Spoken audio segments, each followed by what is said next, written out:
Okay, so I want to talk about privilege and entitlement and whether that's used as a stick to beat people with or not, because I think a lot of us suspect that it is. And I've really tried to take this on in good faith, privilege and entitlement, more than any of these things. So much so that if you check back, I did a 3-part video series about this thing where I discussed what I thought were the main privileges I've had in my life, asked other people to do the same, and to do it in a positive way, right? Not look at privilege as some negative thing, but look at it in the way that it is sold, as a chance to reflect upon the things that we benefit from, right? It's not a judgmental thing, it's a chance to reflect upon the things that we benefit from and take them at face value and look at how that impacts on us disproportionately to other people. So I've took that on board. In fact, it was Stephanie Svan. Fucking hell, I despise Stephanie Svan with every bone and sinew in my body. And yet I have to say she made a very good point when she said this, which is she said some years back now, if you accept that there are people in the world who are underprivileged, then you have to accept that there are people in the world who are privileged and therefore accept that there is such a thing as privilege. And I thought, yeah, do you know what? I can't really argue with that. That's absolutely right. So it needs to be taken on board, really. And I like to think that I've taken that on board. But nevertheless, despite taking on that board, there's that little thing wheedling away in the back of my brain there that says, Jim, you're getting taken for a cunt here, right? Because for all the talk about this isn't a stick to beat you with, right, that this isn't something to try and criticise and do you down for, it is, right? Because if you look at the kind of people, these are people that despise certain things. They despise class and wealth and all these things.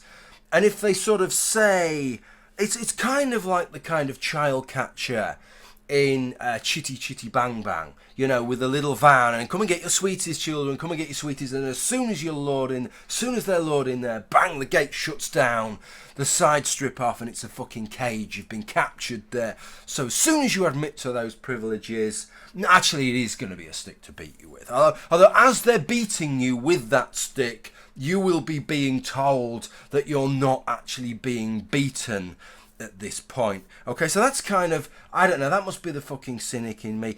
So I got involved in this conversation with Captain Andy in comments, and so look, I have to be honest here, right, and just tell you up front that I don't actually get on that well with Captain Andy. It's a kind of mutual, reciprocated dislike. I wouldn't say it runs into hatred. I mean, if I can kind of give you where it's at, if I was to walk down the street and Captain Andy was in the gutter there, starving to death, right? And he said, no, please, I'm starving to death, give me some food.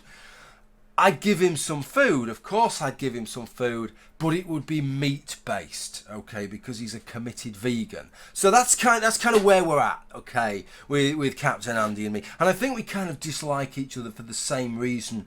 We both find a kind of distasteful sense of entitlement. We see a distasteful sense of entitlement in the other that we don't see in ourselves. Now, who's right and who's wrong on that? Obviously, that kind of depends where you come from to begin with. But that accounts for some of the vitriol that took place in this exchange. And this exchange was to do with privilege. But just to set it up, it was a video that Michael Rowlands had made in a response to Captain Andy. And Michael Rowlands had talked about a white, gay, disabled woman.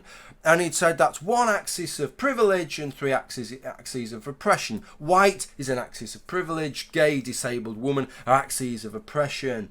And I left a comment saying, I don't entirely disagree with what you're saying, and I think in terms of the kind of point you're making, I get where you're coming from, but it's just such an egregiously broad brush that you're just painting over everything there.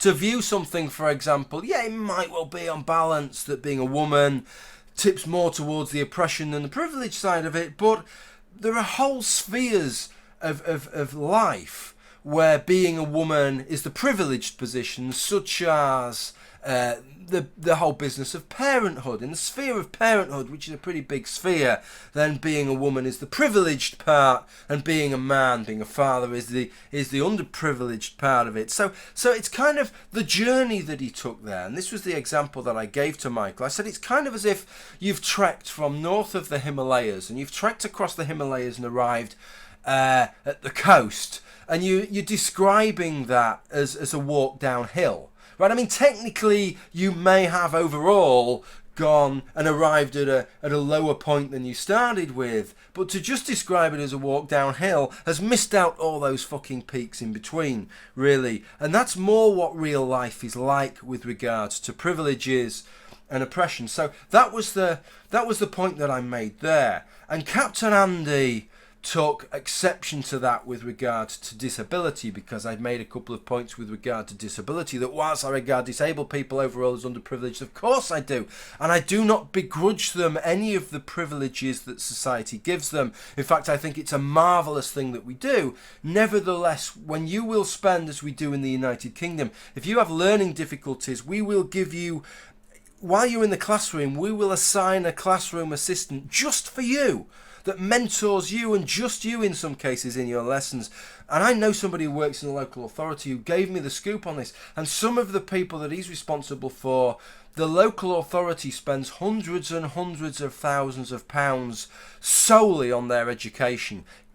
10, 20, 30 times the budget is allocated to them than it is to most able-bodied and cognitively normal children, right? That is the level of extra funding.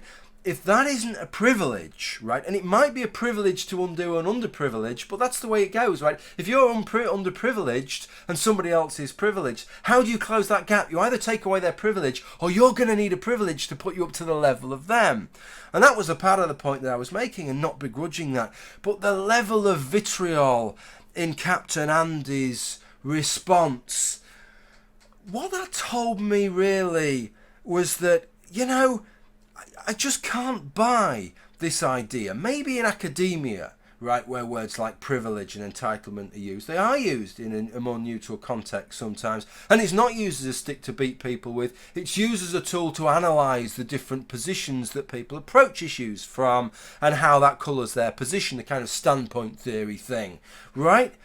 But when it's used in social media, especially by people like Captain Andy, who have very strong socio-political standpoints to begin with, bollocks is it not intended as a stick to beat people with. And that is why he doesn't like those terms being applied to groups that he champions, because he isn't using it in a neutral way, and he isn't intending it to be used in a neutral way. He is intending it to be used as a stick to beat people with. He is intending it to be used as a point of criticism, right? So I just think it's such absolute bullshit. And the last thing that I wanted to say with this, and I'm sorry if it's rambled a little bit, I hope you've got something out of it. This is what he said. I really don't know where you get the gall to charge people money to watch your videos when you so routinely talk about subjects that you severely lack knowledge of. 2 points that I wanted to make in response to Andy on that I didn't make to him. The first is that I don't actually charge anybody to watch my videos. People of their own volition donate because they like the videos that I make. That is substantially different from charging people. If I was charging people to watch my videos, they would not be able to watch my videos without paying for them, Andy.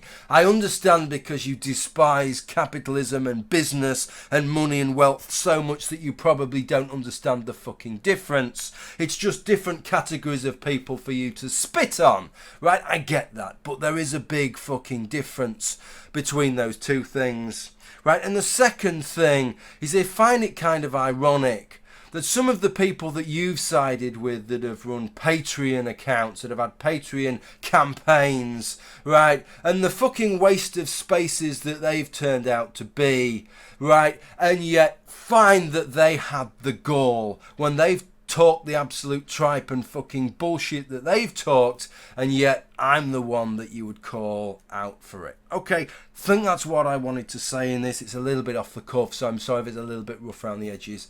Thank you for watching. Bye for now.